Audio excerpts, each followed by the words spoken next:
Muy interesante su disertación, pero sin embargo quería acotar algo. ¿Por qué estoy acá? Y de verdad yo sueño de que justamente la participación de la participación política de las mujeres pueda ser 50-50 con varones. ¿Y sabe por qué? Estando en la función pública, actualmente yo he presentado bastantes iniciativas de ordenanzas, ¿no? A favor de las mujeres. Una de ellas, obviamente, ha sido la instalación de una instancia provincial de mi provincia, San Román. Otro era institucionalizar las fechas emblemáticas en derecho de las mujeres, y todas ellas han sido observadas, no porque están hechos mal, sino ¿sabe qué ha pasado? Como tenemos en una sesión de consejo, tenemos prácticamente, se podría decir, 3 mujeres y el resto varones. Entonces, lamentablemente, por el tema machista, muchos de ellos simplemente se oponen porque no quieren. Por eso es que yo digo, no, si en caso que tuviéramos una participación equitativa, tal vez muchas propuestas o iniciativas podrían ser aprobadas. Entonces, para que se aprueben nuestras ordenanzas tenemos que ir a hablar, persuadir, pero no se trata de eso. Muchos de ellos se oponen porque simplemente no quieren. Esa es la realidad y yo lo vivo eso. Entonces, está bien, impulsemos ordenanzas, eso es muy buena esta iniciativa, pero lamentablemente en el momento de los hechos, a veces los varones muestran su machismo y observan cualquier cosa, ¿no? Gracias. Yo he terminado con eso. Respondo preguntas y lo que pasa es que estamos cortas del tiempo. Okay. Te agradezco mucho, Diana, Gracias. tu participación, tu presencia. Yo les voy a brindar el email de la doctora Chávez para que puedan hacerle consultas directas o la puedan llamar a su despacho para hacer las consultas. Diana, muchísimas gracias. Por favor, te invito para poder tomarnos una foto junto contigo, que es la foto de rigor. Y luego le vamos a dar pase a la siguiente expositora, que es la doctora Diana Huaraca, quien el día de hoy nos va a exponer el tema de la idoneidad y financiamiento de los partidos políticos. Por favor, si pasan todos adelante, muchas gracias. Debemos de tener acciones concretas de cómo enfrentar y cómo transformar la política en una política más transparente y más íntegra. ¿No? Creo que eso es lo que merecemos todos los peruanos y peruanas de nuestros políticos, y es un placer ahora dialogar con mujeres que hacen política, que además la tienen muy duro desde el ingreso y también el desempeñar el ejercicio de cargos públicos, ¿no? Que lo han hablado con Diana. Entonces, por un lado quería compartir con ustedes algunas de las reformas que se han avanzado ya en el país. Una primera reforma importante sobre el tema de idoneidad de candidaturas es el impedimento que ahora la norma ha impuesto sobre personas condenadas por delitos dolosos, por delitos de especial gravedad. Seguro acá ya todas saben de lo que estoy hablando. Entonces, ahora en nuestro país no pueden candidatear personas con condena firme por delitos de, por ejemplo, terrorismo, narcotráfico, peculado, cohecho, violación sexual, ¿no es cierto? Esta ha sido en realidad una batalla ardua que se ha venido discutiendo en el Congreso desde 2014 aproximadamente, y que en la legislación pasada se logró aprobar. Eso es un primer punto que es importante que todas conozcamos. Cuando yo presento esto, no a líderes políticos, sino a líderes sociales, a activistas de sociedad civil, siempre queda el interrogante: ¿y los procesados, no, los que no tienen condenas pero tienen procesos por delitos o por situaciones, digamos, complicadas, pueden o no pueden postular? Efectivamente, sí pueden postular, no hay ninguna norma que impida su candidatura. Y yo acá iba a la segunda reflexión, ¿no? Ustedes, como lideresas políticas, como mujeres que participan en organizaciones políticas, creemos que no es suficiente solo cumplir la norma, ¿no? En realidad dice mucho de una organización política el tipo de personas que presenta como candidatos o candidatas. Entonces, por ejemplo, tenemos, hace 2 días salió en la noticia que el señor César Álvarez piensa postular su candidatura desde la prisión, ¿no? Una situación en realidad que nos pondría, como ya hemos pasado, ¿no es cierto? Ya tuvimos en algún momento un candidato en Cajamarca que postuló desde la prisión, que además ganó, ¿no? Y entonces nos puso, digamos, en un aprieto legal, porque ¿cómo ejerces el cargo desde la prisión, ¿no? El que ganes no significaba que salías en libertad. Entonces, digamos, todavía ya hay cosas que ya no dependen de la norma, sino dependen ya de la práctica y de la cultura política que en la que nosotras participamos.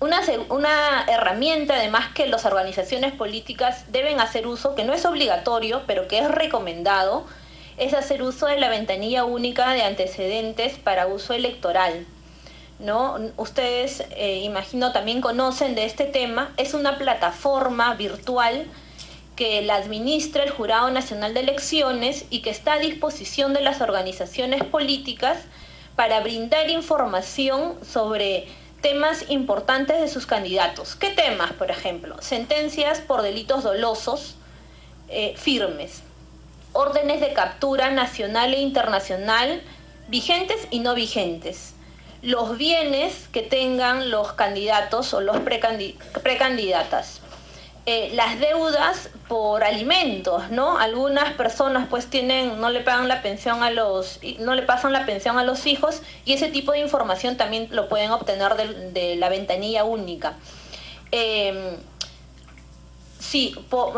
Deudas por reparación civil, ¿no? Ustedes saben que en un juicio, si te condenan, te adjudican el monto de reparación civil. Si no lo pagas, también estaría esta información en la ventanilla única del Jurado Nacional de Elecciones. Les reitero, no es obligatorio, pero como hace un momento les decía, desde Transparencia sí recomendamos que las organizaciones políticas hagan uso de esta herramienta, que les va a permitir, primero, tomar mejores decisiones, porque van a tener más información de sus candidatos y candidatas, y entonces van a poder ofrecer candidaturas más adecuadas a la ciudadanía, ¿no? Esto de la ventanilla única en realidad es poco difundido, ¿no?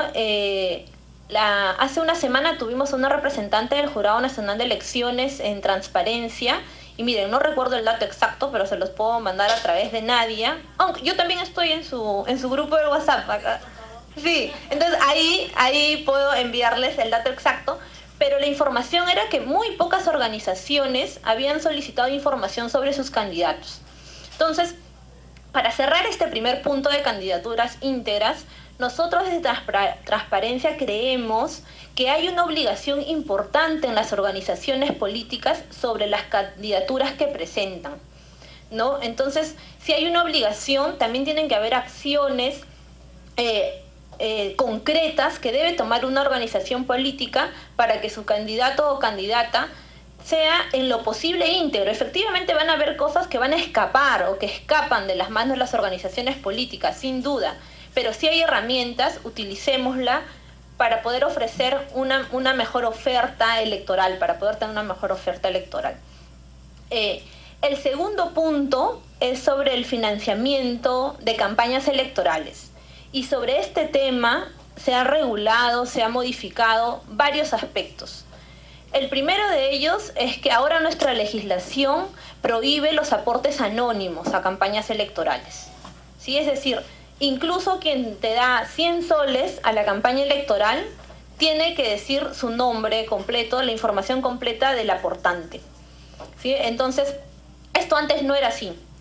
La segunda modificación muy importante y positiva a nuestro modo de ver es que ahora los aportes mayores a una UIT son bancarizados, ¿no? ¿Qué significa eso? Que tienen que ser a través de una transacción en un banco. Antes, ¿qué sucedía? Al no ser bancarizados era de mano en mano, ¿no? La transacción en un banco siempre te genera mayor seguridad, ¿no? Mayor certeza de quién es la persona que te está financiando. La otra modificación es que ahora está prohibido recibir financiamiento de las empresas nacionales o empresas extranjeras, ¿de acuerdo? Entonces, digamos, sí ha habido, por estas iniciativas que les comento, sí ha habido avances en la materia de financiamiento político, financiamiento de campañas, pero también lamentablemente hay temas pendientes que hay que resolver. Sin duda alguna, un tema ahora importante que además está en el debate constante es regular como delito el financiamiento ilícito de las campañas electorales, ¿no? Eso, nuestro Código Penal no está tipificado, no contempla el delito de financiamiento ilícito, y desde Transparencia creemos que esto es fundamental, ¿sí? Disculpa, Karina, que te interrumpa. Lo que pasa es que la congresista Gloria Montenegro está llegando en 5 o 10 minutos. Te rogaría, por favor. Sí, no te disculpa la interrupción. Porque yo también tengo que ir. Hemos empezado un poco tarde, así que en realidad tenemos muchas gracias, Karina. No te preocupes. ¿Llegó? ¿No? Ya. Entonces, digamos, hay varias normativas que yo les invito a revisar, porque si ustedes tienen pensado candidatear o si conocen gente que quiere candidatear, creo que las reglas de juego hay que tenerlas claras y han cambiado para temas de financiamiento. Y lo otro que quería compartir, sobre todo reflexionar con ustedes, es qué tipo de candidatas, candidatas en este caso, queremos ser, ¿no? Candidatas que renovemos la política, y eso pasa por decir la verdad en nuestras hojas de vida. Eso pasa por transparentar nuestro financiamiento, cómo realizamos la campaña. Eso pasa por hacer campañas con propuestas y no basadas en insultos. Eso pasa por prometer lo que podemos cumplir, ¿no? Hay cosas que no están en nuestras competencias, prometamos lo que podamos. Pasa por no hacer una campaña que se reduzca a un show de artistas, ¿no? A regalar cosas. Entonces, eso también es una reflexión que quería transmitir con ustedes, y mencionar que desde Transparencia estamos impulsando una campaña que se llama Decide Bien, porque creemos que un momento electoral implica decisiones distintas de distintos actores, que los electores y electoras decidamos bien por quién vamos a votar, pero también que las candidatas decidan bien por qué organizaciones van a postular, ¿no? Que decidamos bien qué propuestas vamos a impulsar, que decidamos bien qué tipo de campaña vamos a realizar, ¿no? Yo creo, y en Transparencia creemos, que el tipo de campaña que realice una candidata refleja mucho de la autoridad que va a ser, ¿no? Si esta campaña se reduce, como les decía, a entregar algunos regalos, a poner en un meeting artistas solamente, y a decir pocas propuestas, va a reflejar mucho, creemos, del tipo de autoridad que finalmente va a ser si es electa, ¿no? Reiterar el tema del financiamiento transparente. Es importante que nosotros creemos que es importante que las organizaciones políticas entreguen informes periódicos. Eso lamentablemente la última legislación lo ha modificado. Hasta antes las organizaciones políticas tenían la obligación de realizar informes periódicos sobre ingresos y gastos en plena campaña.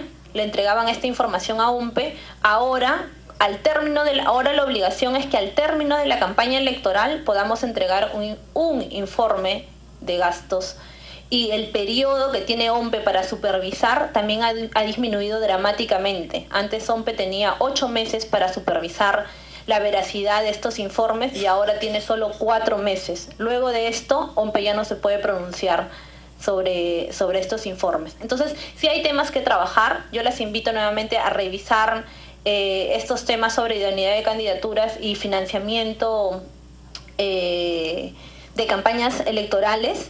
Creo que es importante que ustedes la conozcan y a pensar la política que realicen para renovar esta política. Listo, Nadia, lo he hecho así. Muchísimas gracias, doctora Karina.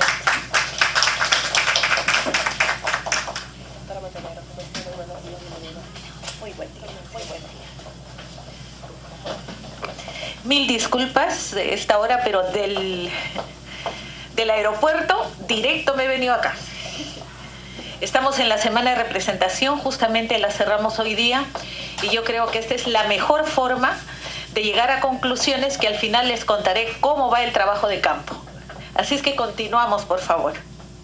Muchísimas gracias, doctora Montenegro. La licenciada Karina Guaraca ya terminó su exposición sobre la idoneidad y financiamiento de las campañas electorales. Ahora le vamos a dar la bienvenida a la doctora Silvia Ortega, quien nos va a hablar sobre el tema de gestión pública en gobiernos regionales y locales.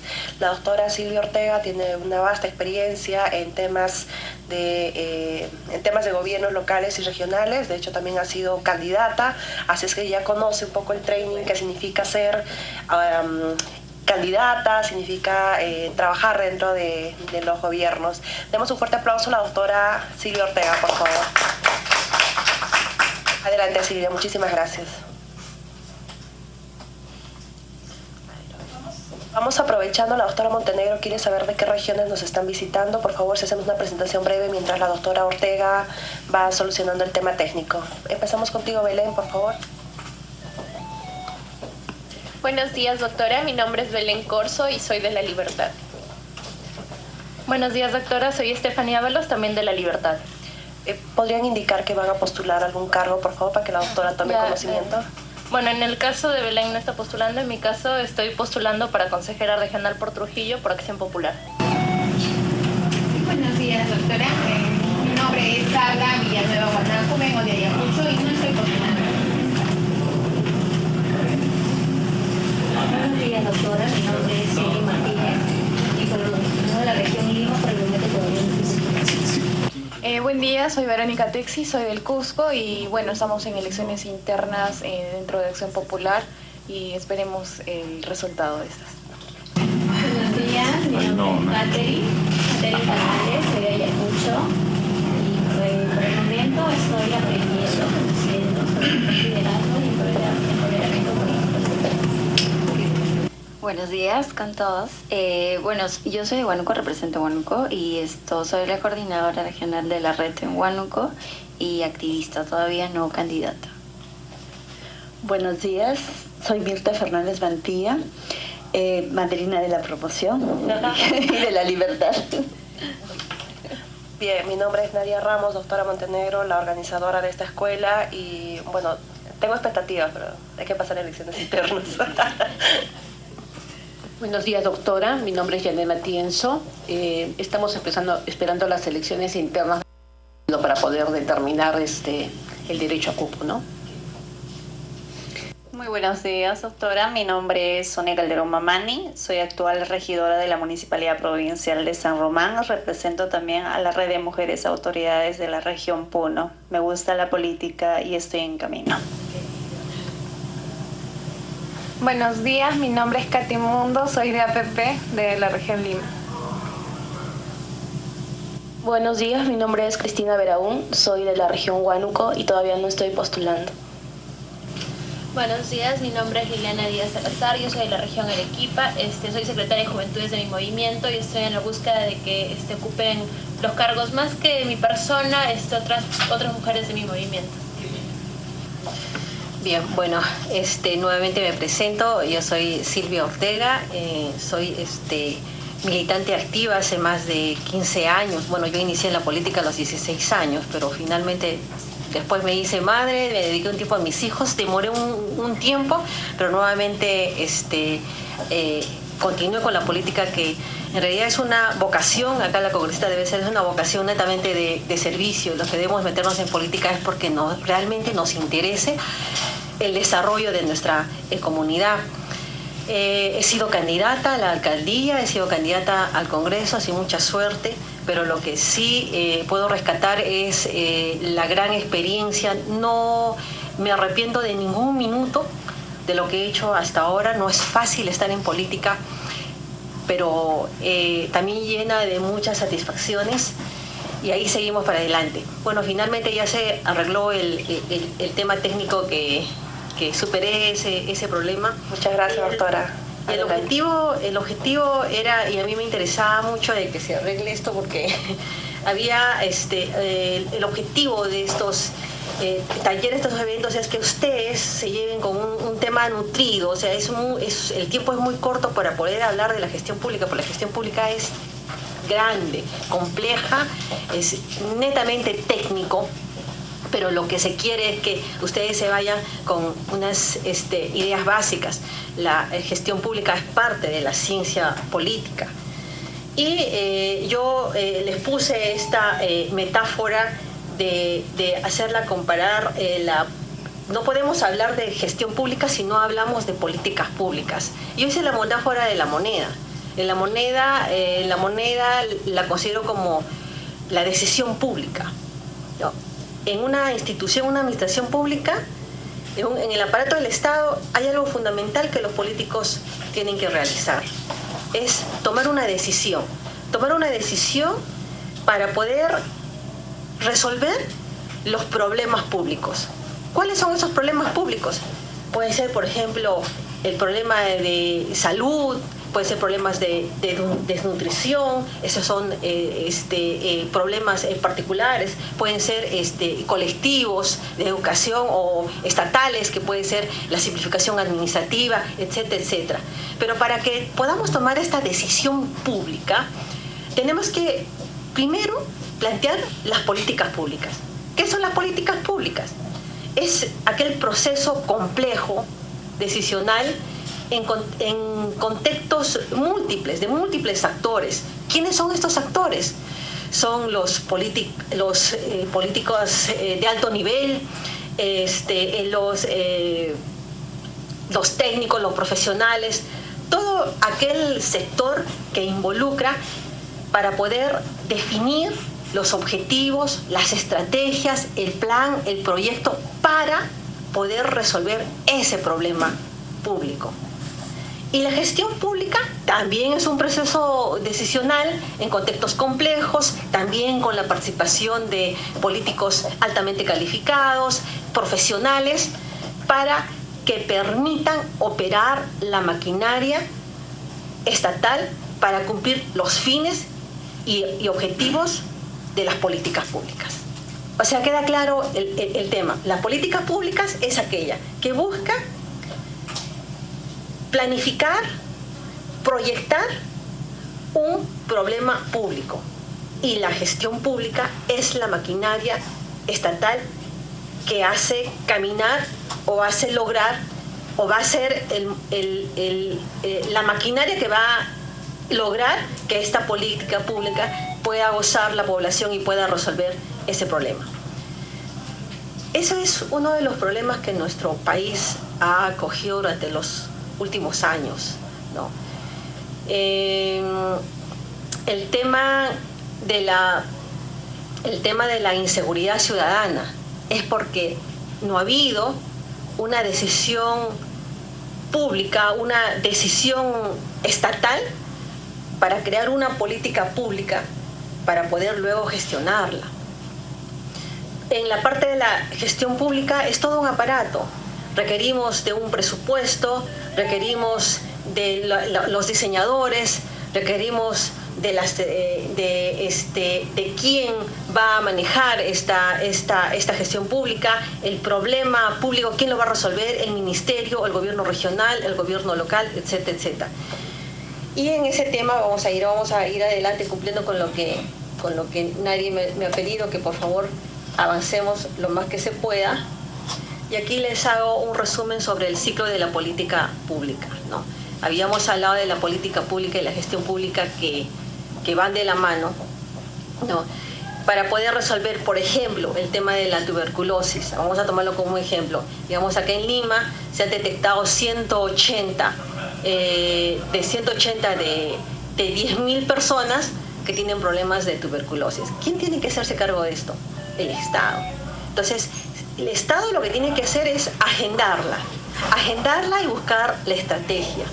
Luego, una vez que agenda este problema de la tuberculosis, que lo estamos tomando obviamente como ejemplo, tiene que diseñar la estrategia, ¿no? ¿Cómo se va a implementar? ¿Cuál va a ser la visión? ¿Cuál va a ser el objetivo? ¿Cuál va a ser la meta al momento de diseñar la estrategia? ¿Cómo va a planificar esta política, ¿no? ¿Qué programas va a realizar? ¿Cómo lo va a organizar? ¿De dónde va a conseguir los recursos? Porque no se trata solamente de planificarlo, sino también de buscar los recursos. ¿Cómo planificarla? Y luego, lógicamente, que este diseño se tiene que implementar. ¿Y a quién le corresponde implementar esta estrategia? Le corresponde implementar a la parte de la gestión pública, los encargados porque para implementarla primero hay que ver quién va a llevar las vacunas, a dónde van a llevar las vacunas, si se trata de vacunas por el tema de la tuberculosis, ¿no? ¿Quién va a ver el recurso de las vacunas? ¿A qué sector de la población? ¿Qué población va a ser beneficiada con el tema de las vacunas?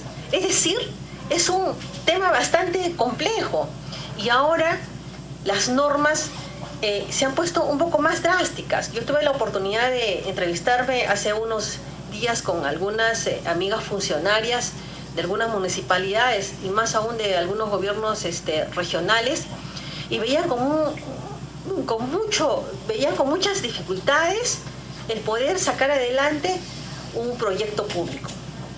Por todas estas trabas burocráticas, que lo que el Estado debe buscar es el tema de la simplificación administrativa. Pero lamentablemente, pues, a esta ola de temas de corrupción que se han destapado en estos últimos tiempos, yo creo que lo que se están creando son muchas barreras, pero estas barreras están complicando más el trabajo técnico. Entonces, básicamente la gestión pública es eminentemente técnico y profesional. Y luego tenemos el tema de la evaluación, porque al final siempre tiene que haber una evaluación. Si realmente esa política pública que nosotros hemos creado en agendarla, en diseñarla y implementarla, realmente ha llegado a tener un buen puerto, un buen final. Se ha logrado el objetivo de que estos 180 personas detectadas con tuberculosis, ¿cuánto hemos disminuido? Entonces tiene que haber también una evaluación de la estrategia, ¿no? Entonces, en realidad, las políticas públicas y la gestión pública es una generación de múltiples capacidades y también es un proceso de innovación, ¿no? Es un proceso de innovación y que, bueno, tenía algo preparado para ustedes, pero creo que no va a alcanzar el tiempo porque era un poco... El tema era un poco largo, pero voy a tratar de resumir lo más que se pueda. Básicamente el tema por la que me invitaron fue para hablar de gestión pública, pero era importante que ustedes conozcan que la gestión pública parte primero de una política pública. Por eso ahí puse la metáfora de la moneda. Nunca se olviden la moneda. Una moneda es la decisión pública, la cara es la política pública y el sello la gestión pública. Tiene que ir la otra de la mano. Es una sola. Y esa decisión tienen que tomar todos los políticos al asumir un cargo de elección popular. Es una responsabilidad muy grande. ¿Por qué? Porque es dirigir el destino de un pueblo, el destino de una nación, de una sociedad. La gestión pública parte, como lo dijimos, de un diseño y una estructura organizacional. Hay reglas y rutinas de operación, la implementación de las políticas públicas. Eso es lo que decía en el tema de que quiénes se van a hacer cargo, ¿no? la implementación de estas políticas. ¿Quién se va a hacer cargo? El gobierno regional, el gobierno local. ¿Quiénes? Los ministerios, ¿quiénes? Y eso es en el tema en la parte en que la gestión pública tenemos que organizarnos. El quehacer ejecutivo o administrativo del Estado, los sistemas administrativos. En los sistemas administrativos, planeamiento de los gastos y la gestión financiera, el servicio civil, las relaciones laborales, ¿no? La contratación pública, los procesos, los métodos, ¿no? La auditoría, la evaluación y el control, que es básico para todo gasto público, la calidad de servicio, qué eficientes vamos a ser en esa calidad de servicio que nosotros hemos planificado, hemos programado para el desarrollo y el bien común de nuestra población. La coordinación y la colaboración interinstitucional, la generación de capacidades de innovación, eso es importante también, ¿no? Porque debemos ser creativos. Las reformas administrativas y la modernización del Estado, que últimamente creo que nuestro país ha desarrollado bastante, a pesar de la ola de la decepción de muchos políticos, quizás al destape de tantos temas de corrupción, pero sí tenemos un aparato que está avanzando. Ustedes han escuchado que la pobreza en nuestro país ha disminuido el 1%, pero eso no es de ahora, eso se sabía hace tiempo y ha sido precisamente por esas decisiones políticas que cuando un representante del pueblo que es elegido en un voto universal no toma en el momento adecuado, dejar al aparato estatal en piloto automático, esa es una irresponsabilidad muy grande. El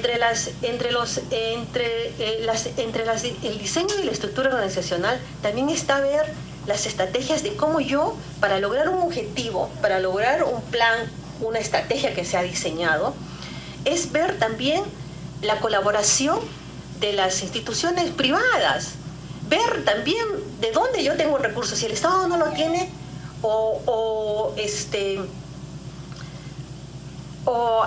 alguna especialidad, un aspecto técnico, no lo tiene el Estado, ¿por qué no contar con el privado?